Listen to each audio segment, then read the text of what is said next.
আসসালামু আলাইকুম, কেমন আছেন সবাই? আলহামদুলিল্লাহ অনেক ভালো আছি। আশা করছি আপনার সবাই অনেক বেশি ভালো আছেন। কে কে এই কোরবানির পরে নেহারি পাক করেছেন?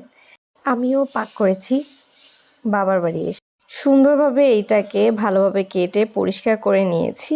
নেওয়ার পরে এখানে আজকে আমি রান্না করব হচ্ছে পেঁয়াজ কুচি, লবণ, হলুদ, মরিচের গুঁড়ো সব দিয়ে নিয়েছি। আগে আমি একটা বাটিতে পরিমাণ মতো যত মশলা সব কিছু দিয়ে পানি দিয়ে মেখে তারপর দিয়ে দিয়েছিলাম।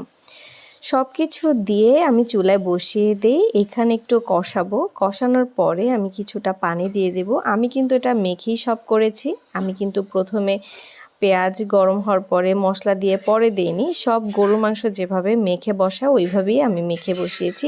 যারা এভাবে কখনো খাননি তারা অবশ্যই একবার ট্রাই করে দেখবেন। সত্যি খুব মজা লাগে এবং খুব স্বাদও লাগে, খুব ভালো লাগে। এরকম একটা ব্যাপার। আমি কিন্তু এই নেহারিটা